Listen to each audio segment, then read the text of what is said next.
Good afternoon and welcome to today's Facebook Live session. This session is a COVID special, so very much looking forward to answering some questions on that as we move out of the lockdown.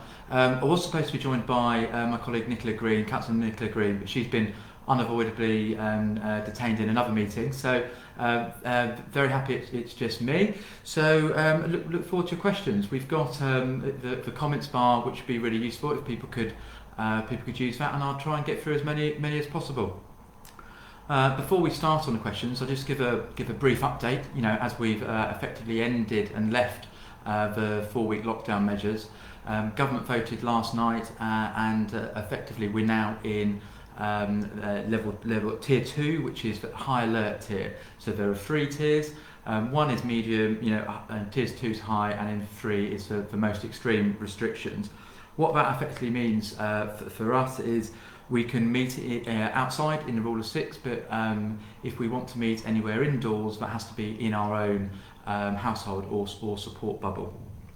I'll just give a quick update in terms of some of the numbers. We were up at case rates of 240 per 100,000, which was and pushing upwards to 250.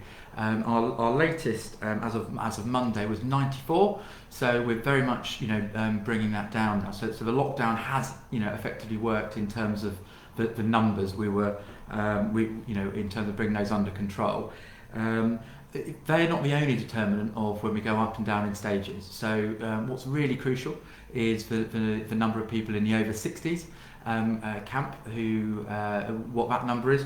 And our number on Monday for over 60s was 81, which again we're really pleased to see below our number. So we're still now considerably below the England average, and really pleased to see the numbers going in the right direction. The last major determinant for us in terms of moving up and down in tiers is the pressure on NHS, and technically the South West has a smaller NHS capacity, so that is actually still a really important factor for us as we move forward. Okay, I've got some questions coming in now, which is great. So Rachel Sykes has asked a question in terms of the discretionary grant process, and how long the time's going to be. So Rachel, thank you very much for that. What we've done with the discretionary grant piece is we split it into 3 chunks. So the first part of that is up and running. Over £700,000 went out in the first week of that, and that's for people who effectively weren't able to get in the LRSG, the Local Recovery Support Grant. So these are people who didn't have rateable properties. And they're all able to access that money now, which hopefully is getting to the people that needs it. What we're doing is putting two further streams. One will be which we'll be announcing the details of next week, so the second phase, and that will be for people particularly like nighttime economy, the businesses that have been particularly affected. And one thing we've said is that just because you've been able to access the LRSG part, which is if you've got a rateable property, you'll also be able to access this.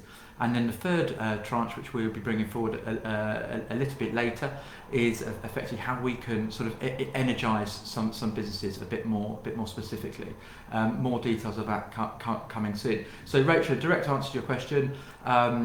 This is the money we've got until March. Effectively, we've been given until March. We're trying to get it all out the door as quickly as possible. The Local Recovery Support Grant is available now. The first tier of the additional grant is a tranche of that is available now, and we'll be announcing the second tranche next week, with the third tranche coming soon after that. Michaela has talked about expecting us to go straight into tier 3. And just to be really clear, we're not going into tier 3. We're in tier 2. So there's there was a lot of thought, and I know many of our MPs were very keen for us to be in tier 1. Tier 2 is a difficult place to be for industries like hospitality. So and we've got a very hospitality dependent economy in here. So we're really keen that when the next tiers get announced effectively, which is every 14 days. So on the 16th of December, we will have the opportunity to go, well, everybody will have the opportunity to go up and down a tier. So what we're making representation to in government, and what our MPs are doing, is trying to really understand the criteria of when we can go go down a tier. So we're currently in tier 2. Our numbers are very much going in the right direction, because we've all been doing what we should be doing, which is great. If they carry on going in that direction, we're hopeful that we can get to tier 1 soon. But we can't confirm that's going to be the case. Matthew John has asked a question about mass vaccination centres in Bournemouth. And yeah, very pleased to announce we will be having the region's mass vaccination centre in Bournemouth. It's going to be at the BIC. So, and we're delighted today as well, Matthew. I think most people have heard that the Pfizer, the American vaccine, has now been approved in the UK. So we're the first country in the world that actually has one of those vaccines approved to go out. And I know vaccinations will be starting next week. You've mentioned, Matthew, the mass vaccination centre, which is hugely crucial. This is an absolutely humongous logistical challenge, which would be driven through our health partners primarily, supported by the army and also the local GP practices. So mass vaccination centre in the BIC.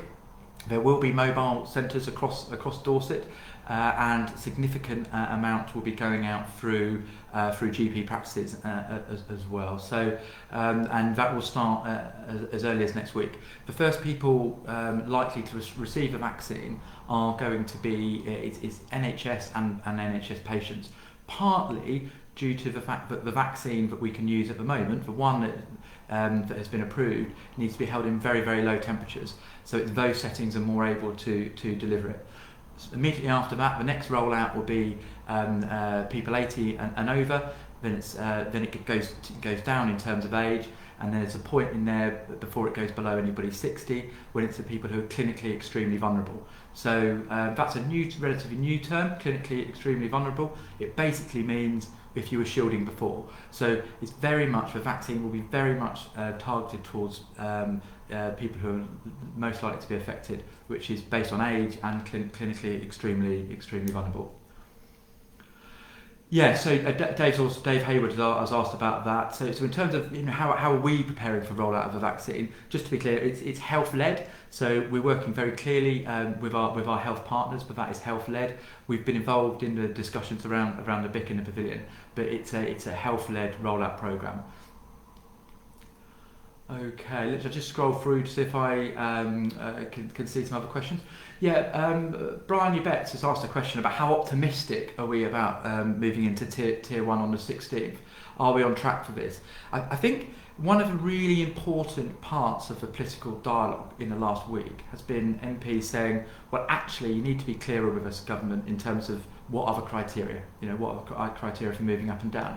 So we've had commitments very recently that we will see more criteria and be more transparent. My understanding is that the government aren't seeing this as something where people will be moving quickly between tiers. But that said, our rates have gone down really dramatically, so it's well under 100 now. So I think we can start to make a really strong case that we can be in tier 1. So we're, bluntly, Bryony, we're pushing for it. I know most of our MPs are pushing for it in that dialogue, and we will be liaising to get there.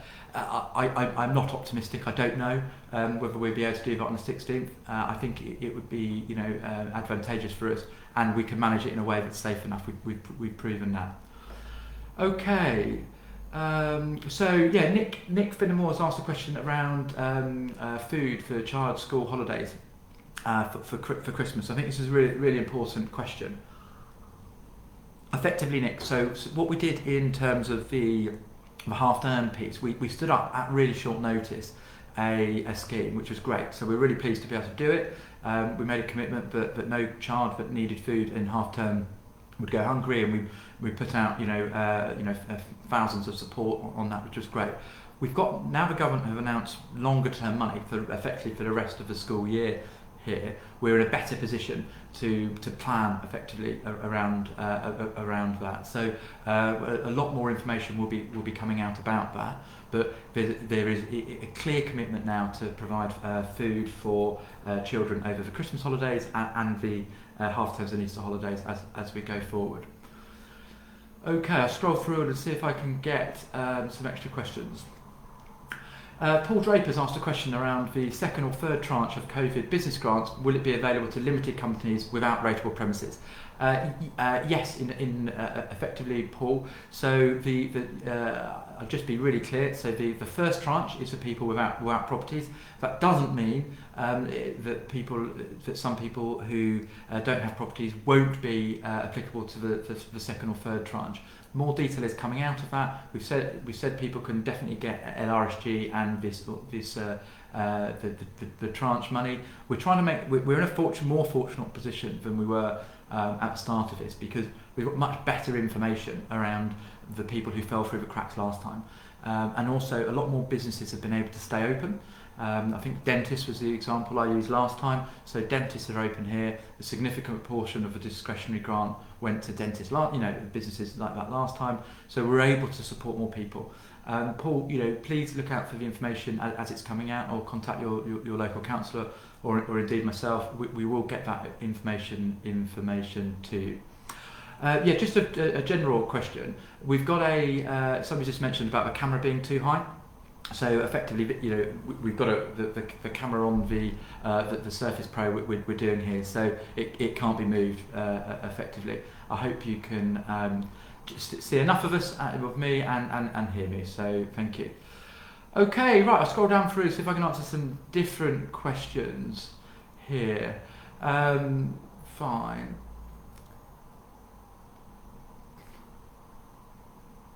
Yeah, okay. I've got a really important question relating to the hotel industry and what are our plans for tourism, as hotel industry is suffering big time due to COVID-19. So thank you very much for that question and a really important point. So we held a meeting last week of industry leaders in and around our hospitality sector, hospitality and tourism sector. We now believe that because of the vaccines will be available, and the fact that vaccines are going to take a significant time to roll out, but the virus doesn't do as well in the summer. So materially, we believe by the start of the season, coming, so May June time, we should be in a really strong place to be bold and confident. So the people that are most vulnerable will have received a vaccine. There'll be a rollout program for other people. So it's incumbent on us now, as an authority and as a destination, to be really ready and be confident and pushing. Say we're open for business and make sure we're being really positive about that. So a couple of things we're doing. We're looking at how we can, just in terms of the seafront, what else we can do there. So what else we can point towards the seafront, what other services we can go on there to get a better offering. We're looking at the transport, so how we can move people around. Last year, we want people to be coming to our destinations and our beaches and our premises, but we want them to be able to be there, moved around properly, without causing a massive difficulty for everybody else. So they're coming, schemes. We're bringing forward schemes, and look forward to bring them soon. Key to this is going to be a really revitalised events calendar. So our commitment, for instance, to things like the Air Festival. So we've got a permanent commitment to the Air Festival. We'll be bringing that forward. In the first instance, we're bringing forward a 3-year commitment to the Air Festival. But we also need to bring up many more events. So Arts by the Sea, we want to try and extend it. We want to make sure we've got as many events as we can to really support, to bring people here and support our hospitality sector, which dramatically needs it. Okay, let's have a look for some more questions.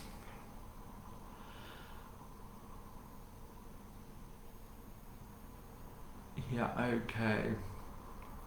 Okay, Jason Bonner, interesting question. Not specifically COVID related, which is great. So just as a general point, please, ask other questions outside of COVID. I'm really happy to answer them. And the next session in 2 weeks' time, it will be a general session. Jason's question is around electric scooters. So what's our view on electric scooters? They're being used everywhere, but please say they're all illegal. So trials, Jason, there are some areas that are allowed to have trials.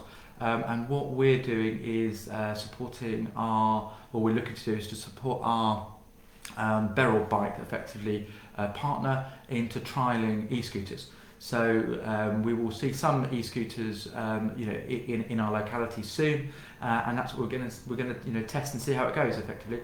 I think one of the things we do need to do, we're one of the most congested areas of the country in terms of our road network, so we need to find other ways, particularly in the last mile. You can get a bus somewhere, you can get a train somewhere, but then it's getting that last mile, and e-scooters might be a way of doing it. So appreciate they're controversial, but it's something we're committed to trialling.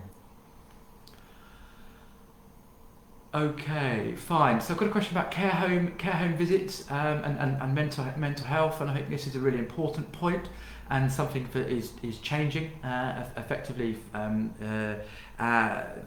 we knew before, and certainly in the summer. So care home visits are going to be allowed. There's going to be a set of circumstances where care home visits will be allowed, and that is I'm so pleased, because it's one of the most emotional things we've seen. I'm sure a lot of us have seen it, when people in care homes have been deprived from their families, and the mental health impact of that is absolutely massive on both the people in the care homes and the families that want to be engaging with them and supporting them. So care home visits are going to start being allowed, but it's going to be based on having tests. So and it will be liaised through the care system and the care homes themselves. So I don't have the exact date of when they will be allowed, but that programme will be rolled out soon. So really soon, and certainly by Christmas, people will be able to go and see loved ones in care homes in an organised way. And we're trying to make sure we get a press release out about the detail behind that and what we're doing as a council operator of care homes as soon as possible. Okay, I look forward to some other questions. Yeah, Rob Hughes has asked a question about the art strategy and how it's working, what's changing. I haven't got a specific answer, but I can talk generally. So one of the things we did last week, we brought forward a range of council champions in various areas, and was really pleased to bring forward Councillor Lawrence Williams as our arts champion. So Lawrence Williams is on the Arts Council, and he's been a really prominent supporter of the arts. So we're going to be looking to see how we can develop further art strategy alongside the portfolio holder for culture, which is Mohan Iyengar. So, and I mentioned it earlier, Rob, when I was talking about what we're planning with our tourism offer. So one of the things we're going to try and do is extend what was a really popular festival around the Arts by the Sea, and we're very interested in engaging across the whole cultural spectrum, but particularly in and around the arts. I think you're more specifically asking about performance artists and how we're going to be supporting them. Two ways. I think we have made it possible for people who don't have rateable premises to be able to get some discretionary grant, but I think what's really fundamental is what we're going to do next year to really kickstart our economy and make it a really vibrant place to be for the next. So if we can if we can put a lot of events on and support the wider economy in that way, that should be really positive in terms of the arts. Okay, yeah, we've got so interesting question from Zoe Tees about the about Navitas Wind Farm, which so I think the government have been really clear in its sort of green economic revolution, and it's the Conservative government are really committed to looking at energy and climate reduction in general, which we're really pleased to see. So Zoe, just so, as you're probably well aware, this council has signed up to a climate and ecological emergency, and there's a real commitment, across the board. It was nearly unanimous of council and all of the Conservative members supported it. So that's a commitment, from us. Specifically in terms of wind energy, we don't have any schemes in front of us at the moment. So Navitas per se, there are issues with it in terms of its location. Different schemes come forward with different pieces around it in terms of where they are. We'll certainly look at them. I think it's widely acknowledged across the Dorset Local Economic Partnership that we need to come up with an energy solution. In Dorset, we import a significant amount of energy. Lots of ways to do that. Whether it's solar farms, hydrogen. We look at it. I know the LEP's looking a hydrogen solution, and wind energy is possible as well. So we will see things as they come forward, but they're going to have to work for our locality. They're going to have to be in the right place. They're going to have to be the right financial benefit as well as being an environmental benefit.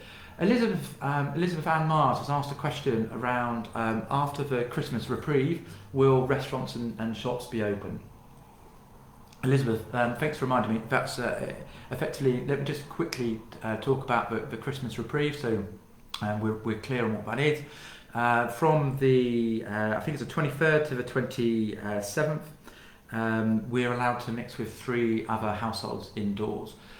What that is it's exclusive, so you can't then go and mix with 2 other households on one day and then a different household the next day. So for that 4-day period, we're allowed to mix with up to 3 households, and that's what Elizabeth is quite rightly calling the Christmas reprieve. The question Elizabeth asked is, will restaurants and shops be open after that? So effectively, that will depend on what happens on the 16th of December. So if we're on the 16th of December, when the government reviews the current numbers in terms of the tier system, we will either, it would be nearly impossible to foresee a scenario where we'll be moving up a tier, up into tier 3, where our numbers are going down so greatly. So we'll either be in tier 2 or we'll be moved into tier 1. So in tier 2, restaurants and shops are open. So yes, restaurants and shops will remain open, after the Christmas reprieve. But it depends in terms of whether you'll be able to mix with people outside of your household in them. So Elizabeth, we will see. We're pushing to be in tier 1, but that depends on ultimately the government make that decision. Okay, so let me see. Brilliant. Going to skip over the one talking about blowing up the Twin Sails Bridge. Probably not necessary for me to answer that. Okay. Yeah, fine. Jamie Ross, really important question in terms of what help will BCP give to the homeless this Christmas, and in terms of the vaccine as well. So thanks, Jamie. I really appreciate the question. I'll just take a step back on it, if I may. So it's got a slightly wider response to homelessness. This government has committed to effectively ending homelessness by the end of this parliament. So, and this council has done some exemplary work in terms of our support of homeless throughout the pandemic. So we've had the minister down here looking at what we've been doing, because it's been some exemplary work there, and we're really pleased with what we've been able to do. Initially it was called the Everyone In. So the government gave us funding to secure accommodation for everybody who was homeless.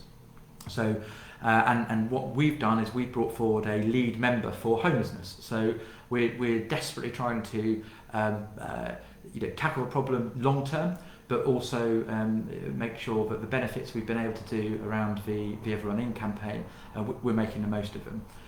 Jamie, just as a general point, one of the things we brought forward in our 100-day plan as a new administration is effectively a commitment to invest some extra money in that. One example of that is that we're bringing forward lockers, where we hope to bring forward lockers and investment, so in terms of people can actually have their clothes effectively, and they can put them in somewhere safe, so they don't have to either leave them or carry them around. Our ambition is much wider than that. We're really glad it's a start, it's something, it's slightly more humane, but we've got to be more ambitious. We've got to bring people, in, find them accommodation, and then support them, get the services around them, and we're really committed to doing that. So yes, there is extra support at Christmas. A lot of that's done through our charity partners, which we're very thankful for, but our approach to that is actually bigger than that. We actually want to end homelessness. And we believe that anybody who wants to engage with us or will engage with us, we will find accommodation for. So hopefully that's a sort of a bit of a bolder answer than just what we're going to do for Christmas. Okay.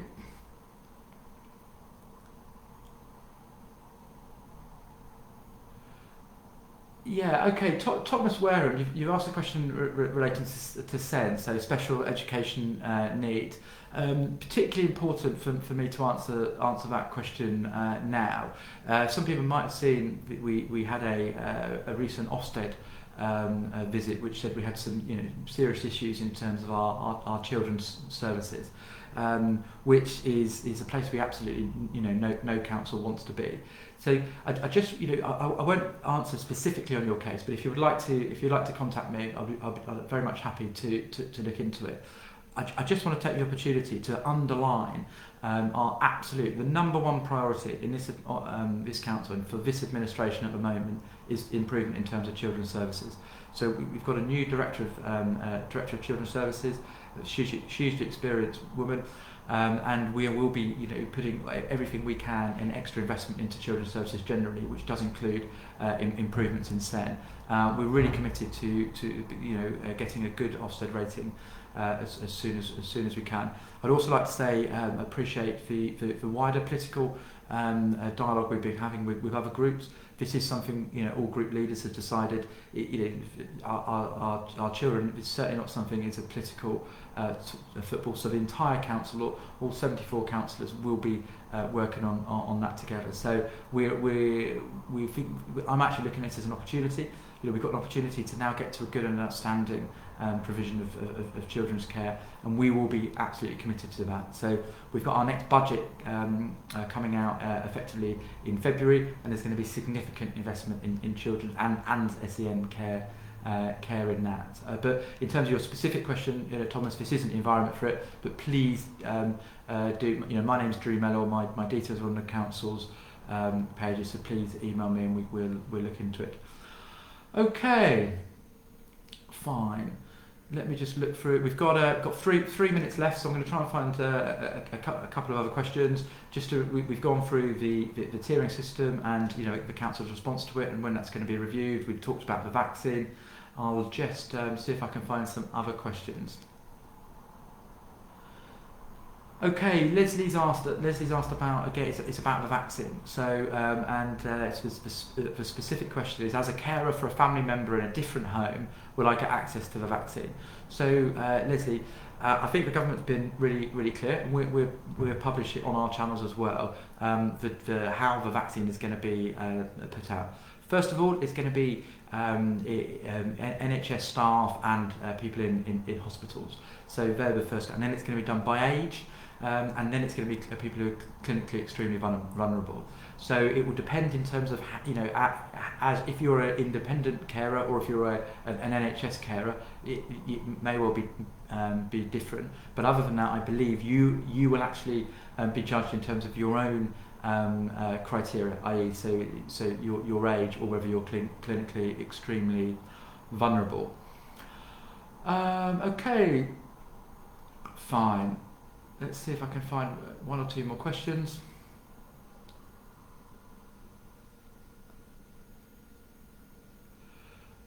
Right. Will we be heading for another lockdown after Christmas? If so, how does this affect schools? Thank you, Michaela. Really, I think it's worth spending some time on that. So the government have been really clear. Wherever we get to from here, schools need to stay open. Particularly the gap with our more disadvantaged children when they're away from schools is something that is absolutely unpalatable. And there's a real commitment. So, put on record my absolute thanks for our, key workers in our schools who are keeping these schools open. I think they're doing an absolutely sterling job in a really difficult environment. So thank you to everybody in the school communities who are doing that. So to be really clear, my understanding is that there will be no impact on schools if we had another lockdown. How do we not have another lockdown? Well, I think should be some real positivity around the fact that today's the first day we can have a vaccine, but that does take us through the rest of the winter before that effectively land. So, one of the main points of difficulty for us, and in terms of the criteria of moving up and down tiers, is around the pressure on the NHS. The NHS is busiest in the first 2 weeks of January. So, what's really, really important is if we can get the NHS into a position and our capacity in the NHS that we can actually get through the normal winter piece without having, extended the COVID dependency. So it's going to be really interesting to see what happens in and around that. We need to follow these rules really, really seriously. We need to take it really seriously. We need to, I think it's really important to just flag as well, Michaela. We've got some great news today with a vaccine, and it starts us being able to be really positive and confident.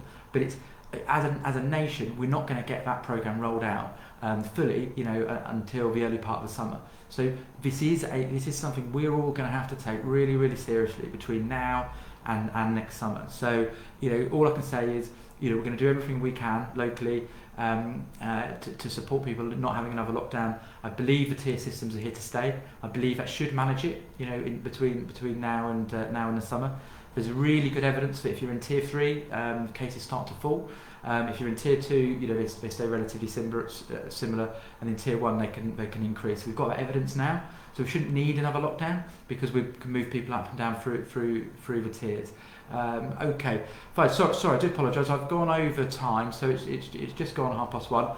What we're trying to do here as well is we'll answer some of the questions, online. So if the questions I haven't got through, and there's quite a lot, we'll answer them online. If anybody would like any further, please call me or speak to me through email, and we'll get answers to you. So all I can say is thank you ever so much for the engagement here today. Really appreciated.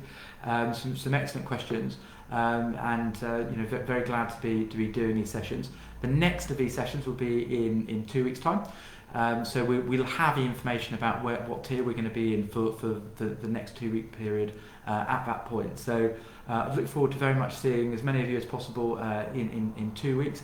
Thank you very much for engagement. Thank you for all of your support, in terms of observing the conditions here of what we need to do relating to the COVID situation. And I hope everyone has a safe, happy and well fortnight. Thank you very much. Bye-bye.